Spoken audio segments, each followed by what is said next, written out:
રાજકોટના શ્રદ્ધાના પ્રતીક સમા 199 વર્ષ પ્રાચીન શ્રી સુપાર્શ્વનાથ જિનાલયના સાનિધ્યમાં અનોખા કાર્યક્રમનું આયોજન કરવામાં આવ્યું છે। આ જિનાલયના 199માં સ્વામી વાત્સલ્ય સંઘ નિમિત્તે સમસ્ત મૂર્તિ પૂજક જૈન સમાજ એક સાથે પ્રસાદ લીધો હતો। આ કાર્યક્રમનું આયોજન રાજકોટ જૈન તપગચ્છ સંઘ દાદાવાડીના માંડવી ચોક જિનાલયના આંગણે કરવામાં આવ્યું હતું। આ પ્રસંગે રાજકોટના 31 મૂર્તિ પૂજક જિનાલયના 15 થી 20 હજાર જેટલા જૈન શ્રદ્ધાળુઓએ પ્રસાદ લીધો હતો। હું પંકજ કોઠારી, ઉપપ્રમુખ રાજકોટ જૈન તપસ્વી માંડવી ચોક। આજે અહીંયા આપણે રાજકોટ માંડવી ચોક જૈન સંઘમાં ઉપસ્થિત છો। આજે સંઘમાં શ્રી પર્યુષણ પર્વના જે અમારા કર્તવ્યો કીધા છે, પર્યુષણ પર્વના કલ્પસૂત્રનું વાંચન થાય।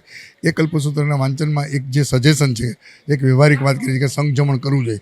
સંઘજમણ એટલે સ્વામી વાત્સલ્ય, પર્યુષણની ભાષામાં સ્વામી વાત્સલ્ય અને આપણી લૌકિક ભાષામાં સંઘજમણ। રાજકોટના તમામ મૂર્તિ પૂજકોનું આજે અહીંયા સ્વામી વાત્સલ્ય સંઘજમણ કીધે એ અમારું એક કર્તવ્ય છે। જે અમારા કર્તવ્યો કીધા છે શાસનમાં, કલ્પસૂત્રમાં, એ કલ્પસૂત્રનું આ કર્તવ્યનું આજે પાલન કરવા રૂપે આજે લગભગ રાજકોટના 15 થી 20 હજાર માણસો જૈનો, તમામ મૂર્તિભક્ત જૈનો અહીંયા સંઘજમણ એટલે પ્રસાદ લેવા આવશે। અને આપણા માંડવી ચોક દેરાસર 199 વર્ષનું આ સંઘજમણ છે।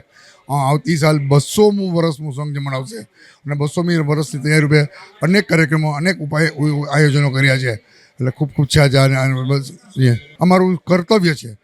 પર્યુષણ પર્વમાં જે વ્યાખ્યાનો આવે, પ્રવચનો, જે પ્રવચનોમાં કલ્પસૂત્રોનું જે પ્રવચન છે એ પ્રવચનમાં એક પરમાત્માએ સૂચવેલું કર્તવ્ય છે। કર્તવ્ય એટલે આપણું એક રીઝન કે ભાઈ શા માટે કરવું જોઈએ, એમાં એક આ ફરજિયાત કરવાનું હોય, ફરજિયાત સંઘજમણ થવું જોઈએ। જેમ વાર્ષિક યાત્રા છે, પૂજા છે, વરઘોડો છે, એ બધા કર્તવ્યોમાં આવે, એ કર્તવ્યના પાલન રૂપે આ સંઘજમણ છે।